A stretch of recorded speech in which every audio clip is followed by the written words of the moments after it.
Hola, bienvenidos a la cartelera Canal Cultural del Perú, bienvenidos al Templo de la Cultura, bienvenidos al Templo de la Luz. Transmitimos desde Lima, capital de la República del Perú, en vivo para el mundo entero. Patrimonio Cultural Ferrocarrilero, Ferrocarriles, mi invitado Enrique Cornejo Ramírez, con quien vamos a conversar dentro de unos minutos, porque tenemos noticias del programa. La cartelera en estos momentos sale en simultáneo por Radio Bahía de Acapulco, de Ciudad de México para todo el mundo, y hoy a las 22 horas de Lima estamos en TV Radio Miami desde la Florida. Toda la programación de la cartelera, horarios, días y países de transmisión, lo puedes ver a través de nuestras cuentas en Facebook, Instagram, LinkedIn, YouTube, Twitter o X. Nos buscas como la cartelera Canal Cultural del Perú. Vámonos con Eiger. Escuela Internacional de Gerencia ofrece sus especialidades: computación e informática. Maneja las apps y herramientas que el mundo ofrece. Administración: planifica, organiza y dirige y controlar los recursos de una organización. Idioma inglés: el idioma que abre las puertas del mundo.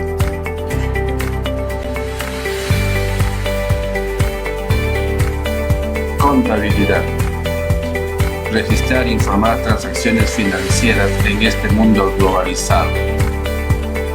Eiger: cuidados del niño y adulto mayor, cuidados esenciales para promover su bienestar. Inscríbete en nuestros locales. Ensamblaje de PC o laptops. Visita nuestras sedes presenciales y también el campus virtual. Bienvenidos a Eiger, una forma de amar el Perú. Así es, Eiger. Y dentro de la programación del día de hoy, minutos después de las 13 horas, voy a estar con Enrique Atencio, director de la orquesta Phil Roraima, quienes van a presentar el monumental Requiem de Giuseppe Verdi. Eso es minutos después de la 1 de la tarde. Enrique Cornejo, un placer, un gusto tenerte en el programa. Bienvenido, mi estimado amigo y colega. Un placer. ¿Cómo estás? Muchas gracias, Carlos. Gracias por la invitación y un saludo a todos tus oyentes y televidentes, y felicitándote por la perseverancia en el tema cultural, porque sin cultura no somos nada. No somos nada. Y la cartelera, informamos al público, en diciembre próximo estamos celebrando nuestro 9º aniversario y lo vamos a celebrar con un concierto de gala con la orquesta Bernardo Alcedo, bajo la batuta del maestro Wilfredo Tarazona Padilla, en el Teatro Principal de Lima. Tenemos que celebrarlo así, pues, Enrique, si no, no hay pues maestro. Las cosas buenas hay que celebrarlas. Y como decía un amigo, hay que cacarearlas. Hay que cacarearlas, claro. Desde ya eres nuestro invitado al concierto de gala. Claro que sí. Claro que sí. Enrique, hay un tema que me apasiona mucho porque mi abuelo fue tranviario, mi padre un amante de los ferrocarriles, escribió muchos artículos al respecto y creo que los ferrocarriles se están poniendo de moda nuevamente en el Perú. ¿Es así, Enrique Cornejo? A ver, cuéntanos un poquito. Sí, es así y están felizmente poniéndose de moda nuevamente. Fíjate, el Perú tuvo en sus primeros años ya como república independiente, con el gobierno de Echenique, por allá por el siglo XIX, mediados del siglo XIX, apenas veintitantos años después de la independencia, su primer ferrocarril, que era el ferrocarril Lima-Callao. ¿no? Lima-Callao. Y después, en razón de la economía tal como se desarrollaba, los ferrocarriles siempre vienen, esto lo aprendí cuando fui ministro de Transportes, con su pan bajo el brazo.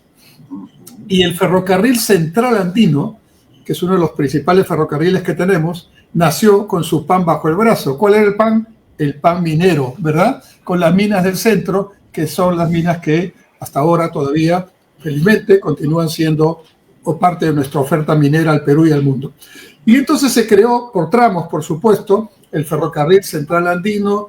Intervinieron también ahí en los gobiernos de Ramón Castilla, claro. José Balta y Augusto B. Leguía, ¿no? Y este fue, digamos, ya un ferrocarril que, te repito, se formó por tramos, pero hoy lo tenemos pues entre Lima, La Oroya, Cerro de Pasco, y Lima, La Oroya, Huancayo, con un tramo que pertenece también a este ferrocarril, aunque lo menciona de manera diferente, que es el tramo Huancayo-Huancavelica, que yo no sé si has tenido la oportunidad de subirte a ese tren. He viajado hasta en la locomotora. Mira, y tú sabes entonces que le llaman el tren macho. El tren macho, pues sí. Entonces yo preguntando por qué le llaman el tren macho, y le llaman el tren macho porque sale cuando quiere y llega cuando puede. Sí. Y un importante medio de comunicación entre Huancayo y Huancavelica. Y es una vista muy bonita. Antonio Brac, con quien compartí cuando era ministro el asiento en el Consejo de Ministros, así que tú sabes que los consejos de ministros que a veces son largos, hay momentos en que uno conversa con sus colegas, ¿no? Yo lo tenía Antonio, que además era de ser un genio vinculado a la parte del medio ambiente y la geografía del Perú, un sabio. Él me decía, Huancavelica es una tierra linda, ahora está en pobreza, pero esa pobreza le va a permitir, fíjate lo que me decía, en el futuro ser una de las mejores regiones del Perú. Y le dije, ¿por qué? Porque justamente se va a apreciar dentro de 30 o 40 años las regiones menos, vamos a decir, invadidas por el modernismo. Y ahí hay mucha tierra linda. Y al otro lado del valle están los valles del Ircaya, Cobamba, muy bonitos. En fin, es un trayecto, Huancayo-Huancavelica, digno de escritores como García Márquez o como Vargas Llosa, ¿verdad? Para escribir novelas muy bonitas, muy simpáticas. Y luego tenemos otro ferrocarril surandino. Pero permíteme que te corte. Por ejemplo, ese ferrocarril de Huancayo-Huancavelica y el ferrocarril central andino de Lima, Huancayo, tenían una particularidad. Tú sabes que la brecha, el tramo de la trocha de Huancayo-Huancavelica era más angosto que el de Lima-Huancayo, por eso es que el de Lima no podía empatar de frente hasta Huancavelica, porque un tal Manchego Muñoz era su tren y bueno, tenía su trocha, pues. Claro, así era. Pero, además tiene desafíos de ingeniería espectaculares, ¿no? Por supuesto. Infiernillo, pues el nombre mismo ya indica el desafío de construir a esa altura y en esa geografía tan desafiante que es nuestra geografía en el país. El tren pues tiene una serie de ventajas, como seguramente ya veremos, y el otro tren importante, también con su carga bajo el brazo, es el ferrocarril surandino, que también se construyó por tramos, y todo esto se hizo, estudios de por medio, entre fines del siglo XIX y principios del siglo XX, ¿no? Y a ese ferrocarril conecta Cusco, Puno, Arequipa, con los puertos de Mollendo y con Mataraño. Así es. Y cada vez, digamos, las necesidades de exportación del producto mineral obligan a tener, digamos, modernidades en estos trenes que cada vez con tecnología más limpia, más veloz, más segura, están en estos momentos ya desarrollándose. Y luego hemos tenido experiencia de trenes urbanos, ¿no? Sobre todo en Lima. Ahí viene tu antecedente de tranvía que contabas, ¿verdad? Yo he llegado a subir a un tranvía de niño, pagábamos, si no me equivoco, 25 centavos era el trayecto, y el principal trayecto había varios, ¿no? Pero era el del centro de Lima, que iba por lo que hoy es la vía expresa, pero que que iba a nivel hasta Miraflores, Barranco, ¿no es cierto? Y ahí se empalmaba incluso hasta Chorrillos. Sí. Ese también fue un interesante desarrollo ferroviario urbano que muchas ciudades han mantenido como parte de su digamos, crecimiento. No han borrado el desarrollo ferroviario, sino lo han mantenido en coexistencia con otras vías modernas que hoy existen, ¿no? Y hay ciudades, por ejemplo, como San Francisco, donde tú te puedes subir y otros en la Europa moderna, también en la Europa nórdica, donde tú puedes subirte a unos tranvías antiguos que son ya motivo de visita turística, en fin, ¿no? Pero mueven a muchas personas y contribuyen también con el transporte. Así es, así es. Fue un error, estimado Carlos, Sí. haciendo un análisis ya en retrospectiva, fue un error que ese avance ferrocarrilero de la segunda mitad del siglo XIX y principios del XX se desmontara. Hoy día tenemos menos kilómetros de vías férreas que los que teníamos hace un siglo. Y eso he tratado de investigar por qué. Y es que vino en la década del 50, 60, ya del siglo XX, la idea errónea de que la carretera era superior al ferrocarril. Así es. Y entonces se fueron desmontando las líneas. Ahí está Infiernillo en la foto. ¿No?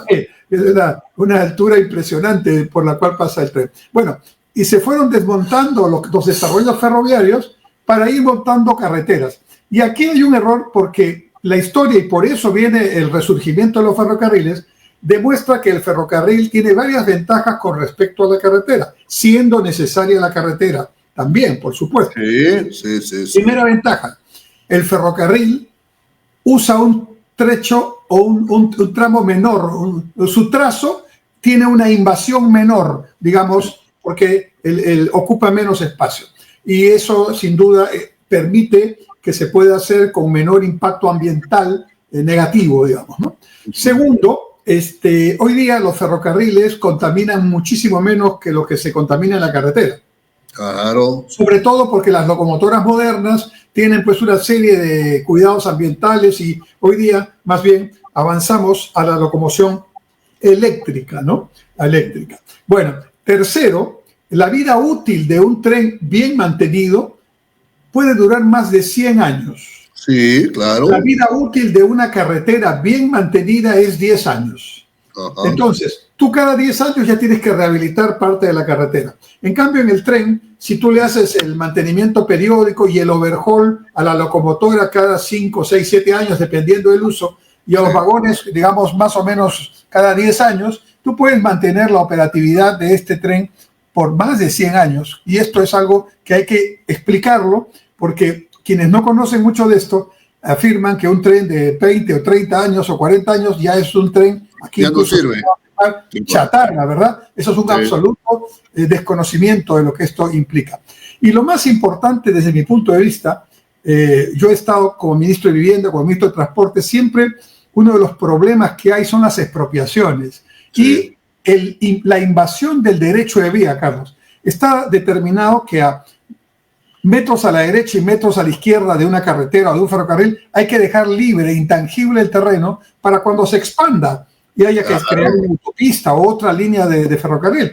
Pero generalmente en las carreteras, inmediatamente que hagas la carretera, automáticamente se empiezan las invasiones ahí a los costados, ambos costados. Y luego los alcaldes o los candidatos a alcaldes que quieren tener votos ofrecen permisos o títulos de propiedad y derechos en esos terrenos. Conclusión, cuando tienes que ampliar la carretera o poner la segunda línea de ferrocarril, tienes que expropiar donde nunca debiste expropiar porque nunca debió utilizarse ese terreno intangible, ¿no? En cambio, el ferrocarril, esa es la ventaja frente a la carretera, solo para en las estaciones. Por lo tanto, no hay ninguna razón para, por kilómetros entre estación y estación, ponerse a los ambos lados de la vía del tren, sino solamente alrededor de la estación. Y todas estas ventajas juntas nos dan pues una tremenda situación que explica por qué los trenes hoy día se están recuperando en Perú, porque en otros países se ha mantenido el desarrollo ferrocarrilero, ¿no? Claro, el patrimonio cultural ferrocarrilero, para información de los amigos quienes nos ven en todo el mundo, está constituido por un diverso número de conjunto de bienes con valor histórico, artístico y tecnológico, presente a lo largo y ancho de un país y puede apreciarse en estaciones de pasajeros y de carga, talleres, tanques de agua, caso de máquinas y redondas, obras de ingeniería como puentes, túneles, locomotoras, herramientas, obras de arte, cine, literatura y, por supuesto, las mismas vías del ferrocarril. Por ejemplo, esta foto que está viendo el público, Enrique Meis se le considera el padre constructor, ¿no es cierto? Claro. Inclusive para cuando llegamos a Ticlio, hay una mención ahí en honor a Meis. Esta ha sido una obra de ingeniería, pero mundial, como tú mismo. Por ejemplo, Infiernillo. Claro, claro. A los ingenieros peruanos. La geografía peruana es tremendamente desafiante.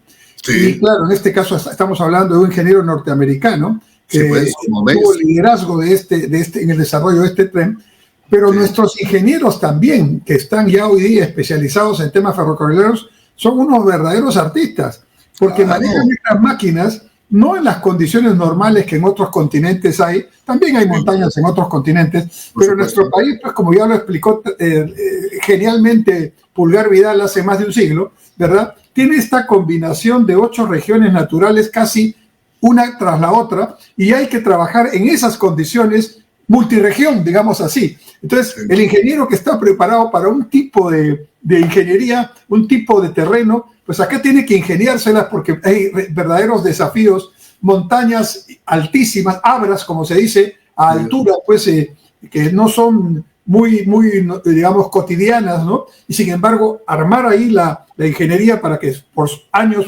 funcione este tren es sin duda un mérito reconocido mundialmente, ¿no? Claro que sí. Para información de los amigos quienes nos ven en todo el mundo, Enrique Cornejo habla con autoridad. Él fue ministro de Transportes y Comunicaciones, aparte presidente del Banco de la Nación, y fuiste parte, Enrique, de la línea 1 del Metro de Lima. O sea, tú sabes de qué estás hablando, tú no has leído, y no, has sido parte de. Sí. Tuve el privilegio de mi gestión de terminar el primer tramo de la línea 1 del Metro de Lima y Callao, antes llamado Tren Eléctrico, que se había paralizado por mezquindad política por 20 años. Mezquindad política, exactamente. Cuando mi papá estaba en vida me decía, han sido unos salvajes, ¿no?, en quitar las líneas del ferrocarril. No vieron al Perú con un futuro. Lo que conversábamos en otros programas, que como no somos un país con perspectiva, con visionarios a 30, 40, 50 años, por eso es que han hecho lo que han hecho. Enrique Cornejo, y creo no equivocarme con este comentario. Sí, tienes toda la razón y tu padre la tenía también. Mira, hace unos años yo visité Madrid. Me invitaron a dar una charla en un congreso y terminé casi cerca de la Navidad ahí, y Madrid inauguró lo que le llaman allá los intercambiadores. Es decir, unos sótanos con escaleras donde tú bajas y en esa estación están todas las líneas juntas. El tren, digamos el metro, está el tren de cercanías, están los buses. Entonces tú bajas en una estación y te conectas, digamos, al medio de transporte que tú necesitas, porque tú sabes que en la mayoría de las ciudades del mundo hay combos, ¿no? Yo utilizo un tramo del metro, luego me voy a un tramo del bus, luego me voy al tren de cercanías, etcétera, etcétera. Entonces, pensando en eso, regresé, ya no era ministro, yo ya había terminado mi periodo, y le conté a algunos colegas, oye, cuando desarrollen ustedes los proyectos para las futuras líneas del metro, ¿por qué no de una vez hacen los intercambiadores? Y yo le explicaba, como decir en naranjitas, ¿no? Es como si pusiéramos en la casa que estamos construyendo un enchufe múltiple para que entren diversas conexiones y no estar haciendo cada vez que se compra un aparato una conexión nueva. Un solo gasto, por el momento lo utilizará solo la línea 1, la línea 2, pero después lo van a utilizar todos. Me miraron y me dijeron, qué interesante, pero no hicieron nada. No te entendieron nada. Sí. Ese es el problema de nuestro país, la falta de visión para ver qué ocurre. Mira, te voy a dar 3 ejemplos. Te voy a dar. Primer ejemplo, la línea 1 ya está funcionando. Estamos hablando del Metro de Lima y Callao. Y va desde Villa El Salvador, 35 kilómetros, hasta San Juan del Lurigancho.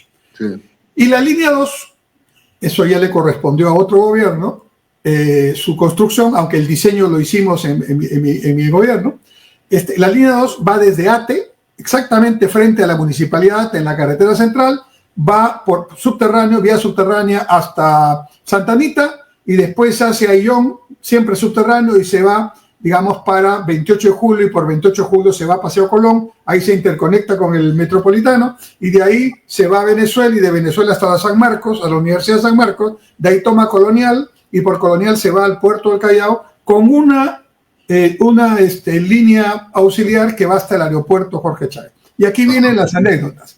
Primera anécdota. En la línea 2 va por abajo y la línea 1 va por arriba y se cruzan en la avenida 28 de julio con Aviación. En este momento ya está abajo la estación, ya está arriba el tren funcionando, pero no han hecho la estación de cruce.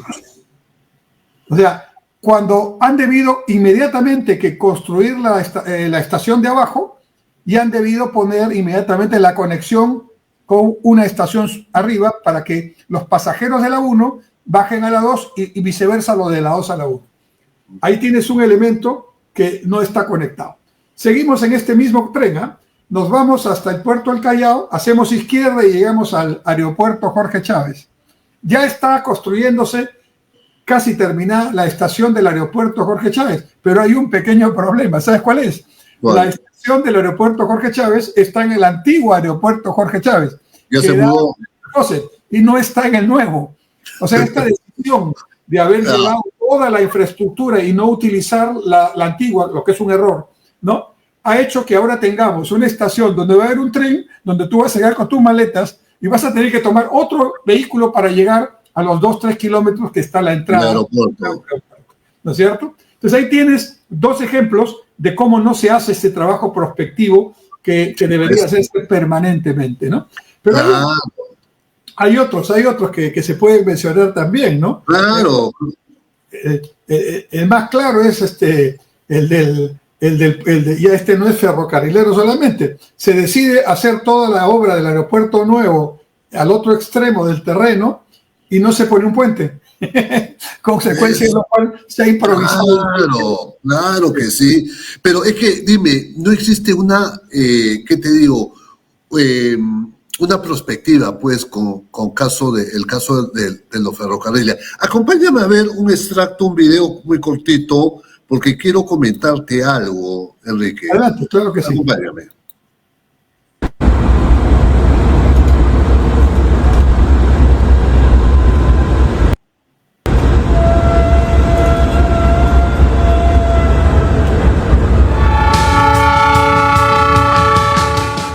Hoy en Ferrocarriles que casi nadie conoce, toca el turno al Ferrocarril Central Andino. Soy Oscar Gálvez y esto es Maquinista 3029.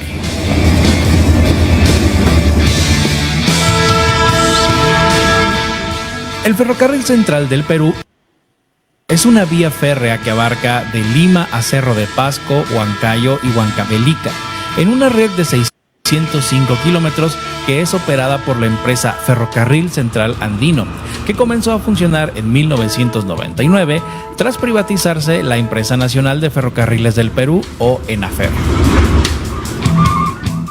Este ferrocarril llegaba a una altitud de 4.835 metros sobre el nivel del mar en el tramo de la cima, que actualmente ya no funciona. Fue el único ferrocarril del mundo donde se suministraba oxígeno a los pasajeros y fue el ferrocarril más alto del mundo hasta 2006, cuando se inauguró el ferrocarril Jinzhang al Tíbet en China. Este ferrocarril cruza 58 puentes, 69 túneles, 6 zigzags y necesita casi 8 horas para recorrer los 172 kilómetros entre el puerto del Callao y Galera. ¿Por qué quería que vieras esto? Porque en la convención de la UNESCO en el año 1972, el ferrocarril central fue inscrito en la lista indicativa del Patrimonio Mundial de la Convención como bien cultural. Así fue inscrito el Ferrocarril Central Andino, Ferrocarril Central de Perú. Bueno, y digamos merecidamente, porque claro, no solo es obra de ingeniería maravillosa si no tiene una historia? Yo te cuento, además, una serie de tradiciones. Yo como ministro puedo ser testigo de una que te voy a compartir ahora. Claro, claro. El taller del ferrocarril, el taller de mantenimiento del ferrocarril central que llega hasta el puerto del Callao, o sea, el ferrocarril central llega y entra al puerto del Callao, sí, ingresa al puerto del Callao y ahí hay una zona para despacho minero, ¿ok? Que ahora ya está totalmente cubierta porque había unos problemas de contaminación, etcétera. Muy bien, y el taller de mantenimiento de este ferrocarril central estaba dentro de los territorios de la parte continente del puerto del Callao que administraba por muchos años ENAPU. Cuando se empezó la modernización del puerto del Callao, uno de los requisitos de un puerto moderno es tener la parte continente lo más eficiente posible. En otras palabras, un metro cuadrado de continente es tremendamente valioso porque para hacer un metro cuadrado ganado al mar, tengo que gastar mucho dinero. Entonces, la parte continente hay que maximizarla en su utilización. Y lamentablemente en nuestro puerto del Callao había una zona que era el centro de recreación de los trabajadores de NAPU, ¿no? Como comprenderás, se manejaba con bastante criterios que no eran los mejores. Bueno, en concreto estaba el taller dentro y eso me quitaba espacio para que pudiéramos ofrecer en la concesión que ya está funcionando felizmente, pudiéramos ofrecer el espacio de continente para hacer antepuerto, un pequeño antepuerto, porque como el puerto del Callao es muy antiguo, no tiene antepuerto de dentro, a diferencia del puerto de Chancay, que sí tiene antepuerto. Antepuerto es el lugar de continente donde van los camiones y ahí se pasa todo el tema administrativo, aduanero, de seguridad, etcétera. Y la parte mar, digamos, es la parte cercana a los muelles y a los patios donde están los contenedores. Bueno, entonces en el caso del Callao había que liberar espacio y tocó mover el taller que estaba dentro del puerto del Callao, como repito, hacia Chosica. Y en mi periodo se inauguró el taller moderno de mantenimiento del ferrocarril central en Chosica. ¿Cuál es la anécdota? El día que fuimos a la inauguración, me habían dicho que yo tenía que ir con una carta escrita por mí, además escrita a mano la hice, porque la tradición en los ferrocarriles es que cuando se inaugura una estación o el ferrocarril, se pone en un cajón, digamos, ¿no? Un cajón cerrado y se entierra, ¿no? Una serie digamos, manifestaciones de los testigos presenciales de ese acto. En este caso me correspondió hacer un saludo que dejé y que será abierto, bueno, ya han pasado 15 años, dentro de 85 años, porque se abre cada 100 años. Es su cultura. Claro, se abre cada 100 años y ahí eso forma parte seguramente de algún museo ferrocarrilero donde aparecen la firma de personas que estuvieron en ese momento en los actos de construcción o de inauguración. Claro, claro. Te me has adelantado porque justamente ese tema también lo quería tratar contigo con respecto al Museo del Ferrocarril, pero en un momento del programa lo vamos a tratar. Mira, cuando viajaba con el ferrocarril a Huancayo, me acuerdo, en la Oroya te estaba esperando el ferrocarril Oroya-Cerro de Pasco. Claro. ¿Para qué? Para que te puedas subir al ferrocarril que venía de Lima y con ese te ibas hasta Huancayo. Pero el Perú ha estado atravesado de ferrocarriles. Dentro de unos minutos vamos a ver una fotografía, por ejemplo, del ferrocarril de Huallanca. Sí, claro. Oye, es que ¿sabes qué cosa? Es que en nuestro país ha habido un salvajismo total en este sentido. Sí. Porque es inaudito, hermano, es inaudito. Un retroceso en la historia, un proceso de desandar lo que se había andado en materia ferrocarrilera. Y es un error que tenemos que aceptar y corregir. Claro, a ver, dime, el otro día escucho un político que dice, el Perú debe tener un tren bala. Yo digo, entre mí digo, oye, pero dime, ¿las condiciones geográficas del Perú permiten un tren bala? Están hablando de un tren bala Tumbes-Tacna. Ya, ¿permite un tren bala? Sí, permite. Ah, ok. Sí, permite. Ya, entonces es posible. Ahora viene una serie de circunstancias que no teníamos antes.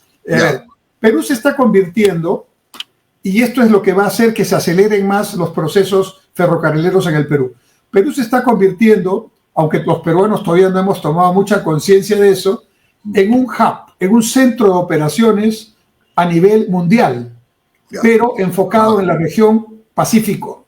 Sí, de hecho. Entonces, el hecho de que el puerto de Chancay esté como esté, con la inversión china de COSCO Shipping, y que sea un puerto ya de primer mundo, localizado en Perú, el hecho que el puerto del Callao tenga a los dos operadores más grandes del mundo después de los chinos, que son los daneses y los árabes están en el muelle sur, y los daneses, holandeses están en el muelle centro y en el muelle norte. O sea, tenemos en los dos puertos, Callao y Chancay, a los tres más grandes operadores portuarios del mundo. Eso lo sabe poca gente. Hemos hablado solamente por separado. Luego el Aeropuerto Internacional Jorge Chávez también ha sido modernizado con más de 2.000 millones de dólares de inversión y ahora está en capacidad de reponerse, porque ya lo era en algún momento, como un hub aeroportuario. Y es una circunstancia muy especial que no ocurre normalmente, que hay un aeropuerto de nivel internacional a menos de 1 kilómetro de un puerto de nivel internacional. ¿Qué es lo que está configurando todo esto que estoy conversando? El reconocimiento de que en el siglo XXI, en la cuenca Indo-Pacífico, también hablo del Índico que está en línea recta más allá, pero en la cuenca del Pacífico y el Índico, el Perú está privilegiadamente ubicado en el centro de la costa sudamericana Pacífico. Geoestratégicamente. Pues, y se ha decidido, por las circunstancias que todos conocemos, que en Perú eso va a ser, digamos, efectivamente. Y se viene otro elemento, se viene la aplicación de zonas logísticas privadas vinculadas seguramente las primeras de ellas a la zona Chancay-Callao, ¿no? Entonces, ¿de qué estamos hablando? Estamos hablando que hay que conectar al Perú, entre el Perú, y conectar al Perú con el resto de Sudamérica, para que Sudamérica, no solamente Perú, lleguen a estos puertos. Por ejemplo, el puerto de Chancay llega al Asia en 10 a 12 días menos de trayecto, porque es ruta directa, sin transbordo. Y eso es la diferencia entre el día y la noche en el comercio internacional. Bueno, en fin, entonces los ferrocarriles son la solución para este tema de conectividad. Y disculpa, que no estás hablando del puerto de Corío, ¿ah? Y está el proyecto de Corío en Arequipa que tiene, para que te des una idea, en Callao durante más de 40 años teníamos 11 metros 99 de profundidad. Hay dos requisitos para que los buques grandes vengan a un puerto. La profundidad tiene que ser 16 metros o más y los puertos tienen que tener, además del calado, tienen que tener toda la infraestructura de grúas y de tecnología para poder captar rápidamente la carga, descargarla, subirla, en fin. El negocio de un puerto, de un aeropuerto, consiste en que el avión esté volando y el buque esté en travesía, no parado, ¿no? Entonces, para lograr esa conectividad y esa competitividad, se necesita mucha tecnología. Y nuevamente, los trenes son el camino. Pero claro, hablábamos de Corío, que tiene 50 metros de profundidad sin haber hecho ningún dragado. Ajá. En Chancay también ha habido que hacer dragados para llegar a los 16, 17 metros que hoy tienen. Pero en Corío, a tiro de piedra, hay 50 metros. Eso le da una rentabilidad tremenda a lo que se desarrolle como proyecto portuario allí. Y nuevamente, si Corío tiene esa ventaja, los ferrocarriles tienen que conectarse con Corío. Y ahora también se habla de reposicionar el puerto de Pimentel al norte, ¿no? De potenciar mucho más el puerto de Paita, de repotenciar el puerto de Pisco, de manera que estamos en una condición muy, muy importante. Y viene también el cabotaje, que es el ferrocarril llega a Paita o llega a Matarani, a Mollendo, y de ahí traen los buques pequeños con la carga a Callao y Chancay para que se suban a los buques grandes y vayan en el tramo directo. Pero entonces, ahí es donde empieza a tener importancia el tren bala, el tren bioceánico y completar todas las rutas de los metros en Lima y Callao y otras ciudades que todavía no están formuladas para articular, conectar a la ciudad con el puerto y con el aeropuerto. Pero para todo esto se necesita pues una mente visionaria, porque este es un proyecto a largo plazo, se necesita, ¿qué te digo? Personas con mentalidad de estratega, Por ejemplo, mira, como tú mismo dices, yo puedo tomarme un tren en Alemania y salgo por Holanda y salgo por Italia. claro, mira, sin ir muy lejos, el ferrocarril central del que estamos hablando Sí, tuvo hasta 4 gobiernos que participaron, claro. ¿no?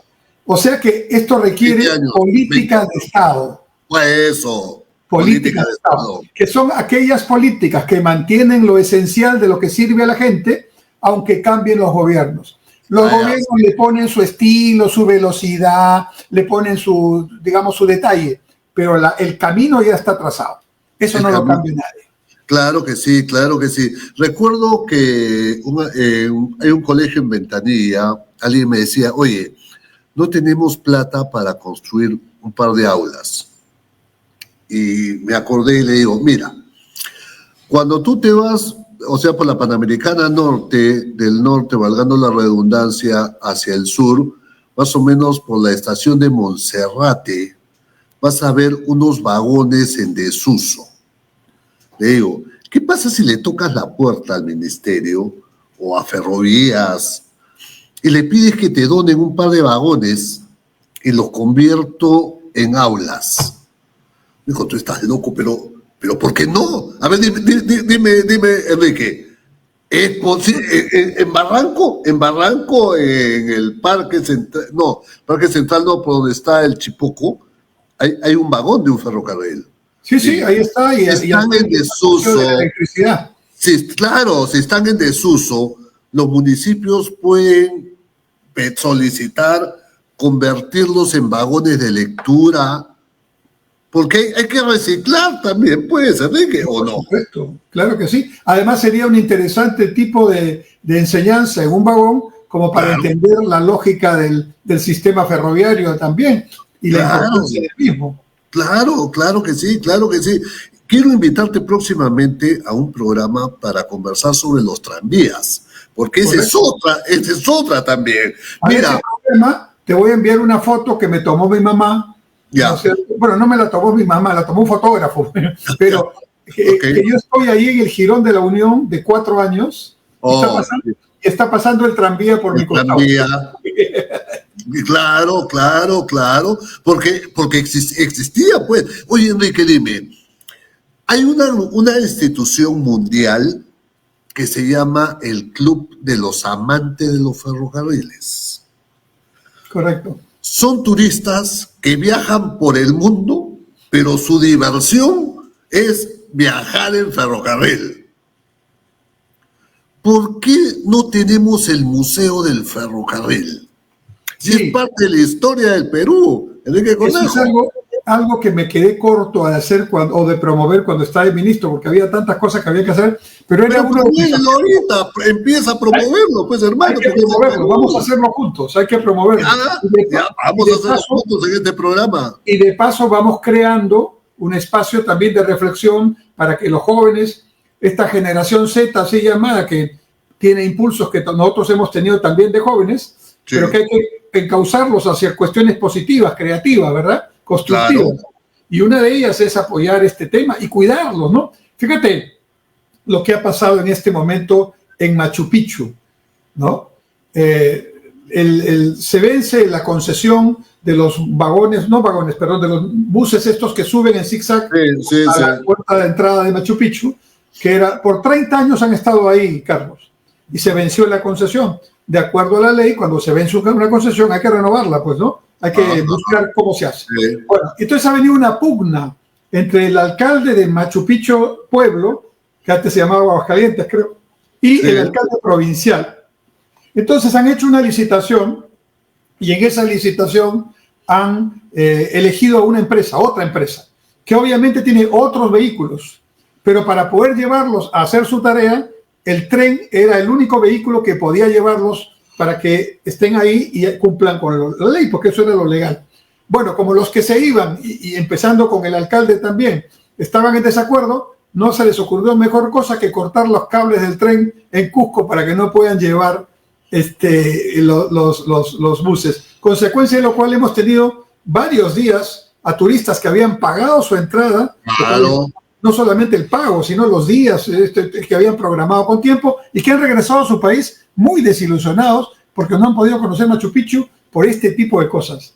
¿Me puedes creer? Y cuando vinieron los trenes donados de California, que es otro tema quizás para otro programa, como estos trenes estaban asociados a la Municipalidad de Lima, cuyo alcalde en ese momento ahora es candidato o precandidato a la presidencia, no entendieron mejor forma de subirse a uno de los vagones y cortar los asientos. ¿De qué estamos hablando? En realidad, esto es falta de educación, falta de principios cívicos, ¿no? Es un poco, no me gusta lo que tú dices y entonces hago vandalismo. No, eso hay que empezar a hacer con mucha perseverancia, educación con estos jóvenes que tienen que aprender a valorar lo que tenemos y lo que somos. Claro. Enrique, mírate esta foto, pues. Esto es extraordinario, sí, pues. Es de lujo. Es de lujo. A ver, vamos a ver una. Hay una que... Vi en tu video que hay uno chino que ya nos superó, ¿no? Sí. Si no escuché mal, en el Tíbet. Sí, en el Tíbet, sí. Bueno, mira, este tren. Están los trenes rojos. Te voy a contar la historia. Que hasta ahorita están circulando. Claro, te voy a contar. El proyecto del tren eléctrico empezó en el primer gobierno de Alan García en los años 88, 89, prácticamente al final de ese gobierno. Y entonces la autoridad autónoma en el tren eléctrico construyó el viaducto que va entre Villa El Salvador y el puente Atocongo, con sus estaciones y con su centro de mantenimiento en Villa El Salvador. Todo eso se hizo en los años 80. Y se compró a la firma Ansaldo de Italia 5 trenes que yo les llamo los trenes rojos, que son los que están en la foto. Claro, sí. O sea, locomotora y 5 vagones. 5 locomotoras y sus correspondientes 5 o 6 vagones. Ok, entonces estos trenes estaban listos para funcionar, pero lamentablemente durante los 20 años siguientes de gobiernos no se hizo nada con respecto al tren, y este tren, que le llamaban el tren fantasma, tenía que ir todos los días para no perder su calibración y para mantenerse desde El Salvador hasta Puente Atocongo y de regreso, simplemente para andar y no estar parado, sin pasajeros, por supuesto.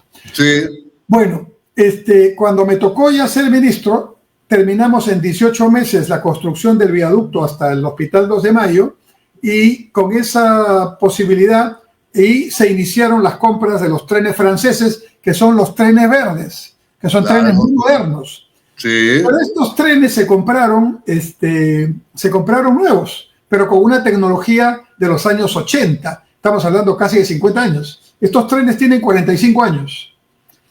Cuando estábamos este es un tren moderno de la línea 2. Este es un tren de la línea 2 que están trayendo. Este es el tren verde, que es el tren francés ensamblado en España, que está funcionando en la línea 1. Bueno, los trenes rojos que estaban en la foto anterior, estando en enero, febrero del año 2011, el gobierno segundo de Alan García terminaba en julio, y nosotros habíamos planeado inaugurar, como se hizo, la línea 1 en julio, principios de julio, antes de que termine el gobierno. ¿Tú qué crees? Hablando de esta manera de enfocar las cosas negativamente.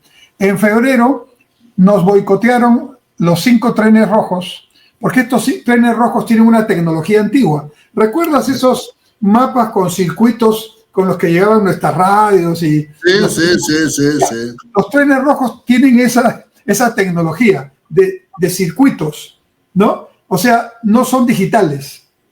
No, pues. Y nos quemaron las 5 tarjetas. En un boicot, claro. El objetivo era que pasáramos la vergüenza o la incomodidad de inaugurar un viaducto sin trenes, ¿no? Sí.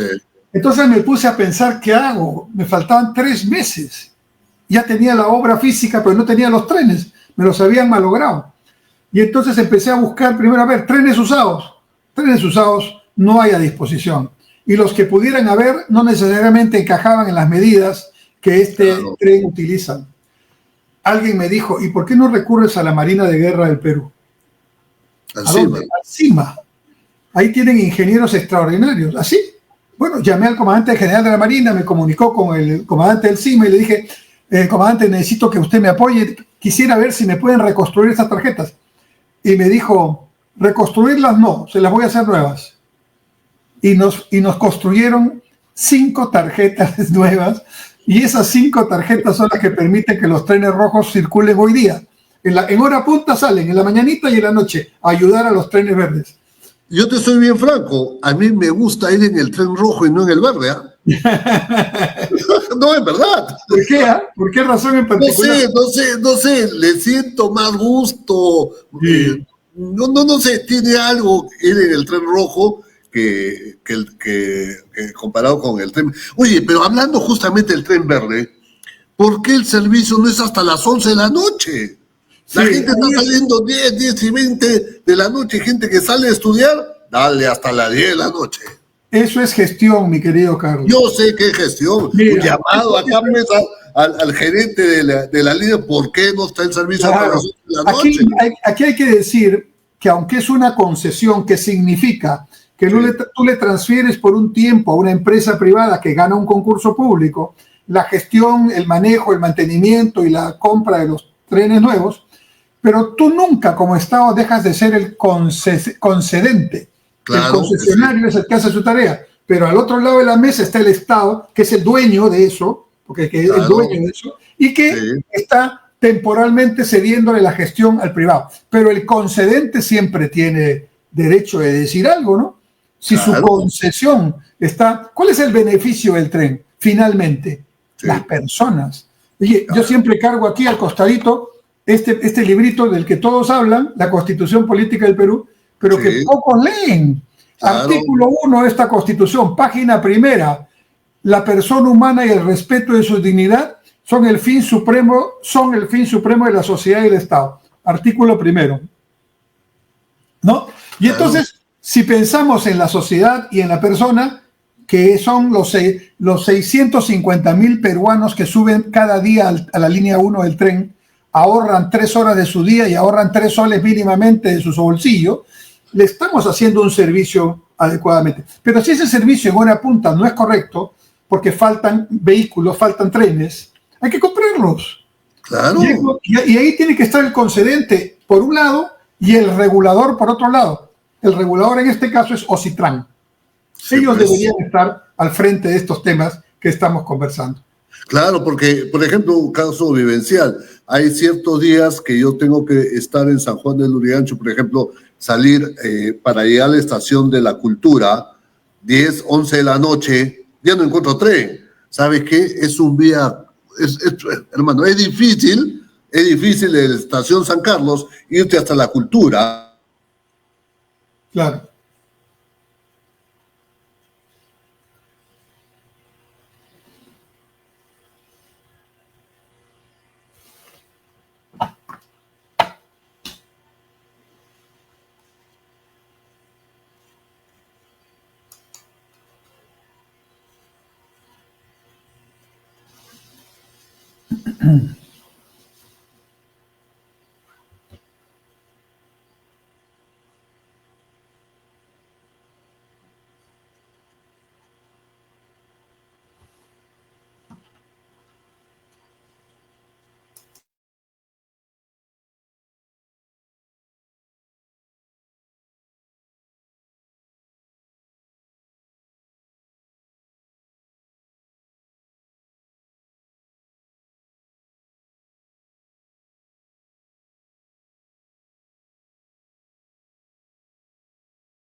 ¿Te desconectaste? Yo sigo ahí conectado, ¿no?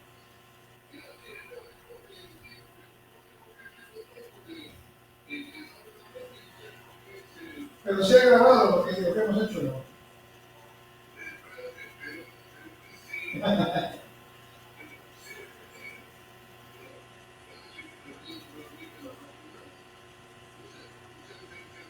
Sí, tú te fuiste, pero yo seguía. Incluso sigo ahorita. Ya.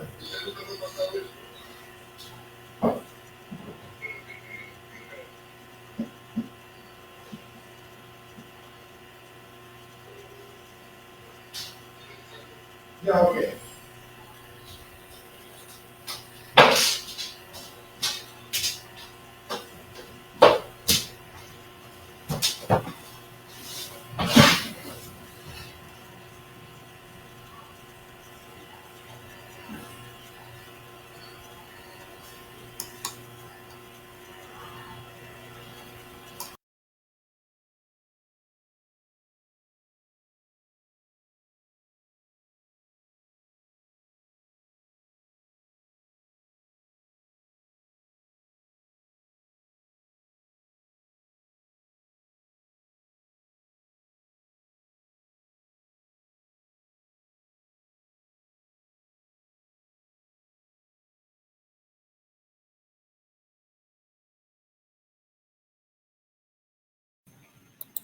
Hola, hola. Hola. Estamos, ya. No, lo que pasa es que hubo, creo, un bajón de señal y bueno, comentabas el caso de, te decía, ¿no? De que ir pues 11 de la noche, salir de San Juan del Lurigancho para llegar a Javier Prado, el cruce con la Estación de la Cultura, oye, es un infierno. Es un infierno. Y así como yo lo vivo, lo vi en un montón. Entonces, por eso digo, ¿por qué el tren no está hasta las 11 de la noche? Antes la pandemia funcionaba así. Porque las autoridades están viendo estos temas, mejor dicho, están viendo sus tareas desde el escritorio, no están caminando. Exactamente. No ven los problemas. Yo caminaba todos los días y todas las noches, yo estaba al tanto y tomaba decisiones y de esa manera se podía afrontar. La política tiene que ser, la política pública o la gestión pública tiene que ser eficiente, transparente, sí, pero sobre todo, junto con estos dos elementos, oportuna. Hay que tomar las decisiones en el momento correcto para tomar las decisiones que permiten mejorar el nivel de vida de la gente. De eso se trata la política pública. Claro que sí. Mi apreciado Enrique, siempre es un placer, siempre es un gusto tenerte en el programa. Quiero invitarte para conversar sobre los tranvías en Perú. Por ejemplo, acuérdate en Barranco, pues, turístico, es que cuando la visión es estrecha, mi apreciado Enrique, la cosa no camina, pues. Cuando la visión es estrecha, por ejemplo, ¿no? Si en San Francisco, en los Estados Unidos, parte del turismo es ir en el tranvía, en Barranco tenía que ser lo mismo, pues, maestro. Sí, por supuesto. Y ya en algunas zonas ya no se podrá, pero en otras sí, rehabilitar eso y ponerlos, ¿cómo no? Es parte de, por ejemplo, el cercado, qué interesante sería entrar al cercado, ¿verdad? En los tranvías que había antes, ¿verdad? Claro. El ingreso, la divisa por turismo. Pero lógicamente. Me aprecio, Enrique, un placer, un gran gusto haberte tenido en el programa, las puertas siempre abiertas y vamos a estar constantemente haciendo algunos programas de interés mundial, porque esto también es para todo el mundo. Sí, por supuesto. Estemos en contacto. Nuevamente, felicitaciones por tu programa y por tu trabajo, que consiste en un medio de lo que yo llamo un periodo oscurantista en términos de ideas. Esto es como parte de lo que ocurría antes del Renacimiento, ¿no? Aquí las ideas se han vuelto muy mediocres, la discusión casi no existe, el debate democrático se le corre y quedan unas ideas que parecen que son verdades que en realidad no lo son. Y frente a eso, como el tuyo, que habla de cultura, que entrevista a personas que están trabajando en cosas que realmente vale la pena, realmente es de felicitarte. Muchas gracias. Muy gentil de tu parte. Dentro de unos minutos voy a estar con Enrique Atencio. Van a presentar el Requiem de Giuseppe Verdi. Lo dejo con un cortito de nuestro ferrocarril central andino. Bonita tarde para todos, pásala bien, disfruta, goza, vive la vida, pero no te olvides, tú eres el arquitecto de tu destino. No permitas que nadie frustre tu sueño. Feliz tarde. Chao.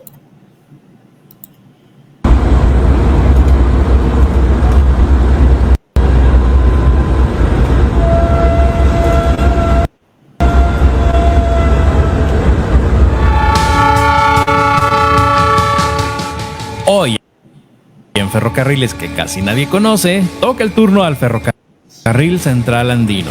Soy Oscar Gálvez y esto es Maquinista 3029.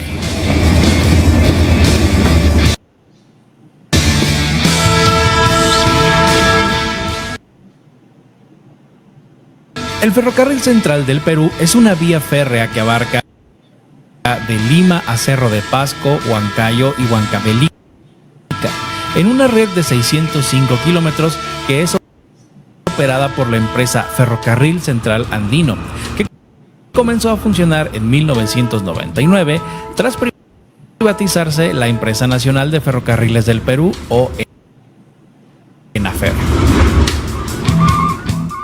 Este ferrocarril llegaba a una altitud de 4.835 metros sobre el nivel del mar en el tramo de la cima, que actualmente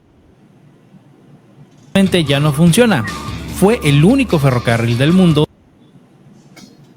donde se suministraba oxígeno a los pasajeros y fue el ferrocarril más alto del mundo hasta 2006, cuando se inauguró el ferrocarril Jinzhang al Tíbet en China.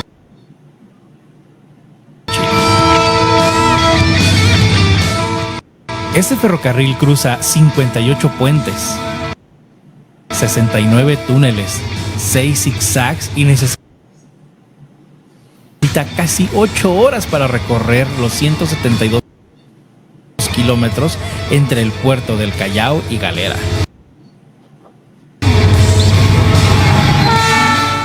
El ferrocarril ha tenido una impresionante cantidad de locomotoras en su historia. Actualmente están operativas las Dash 839C. Tienen un motor General Electric 7 FDL de 4 tiempos y 16 cilindros en B que entregan 3.900 caballos de fuerza. Existe un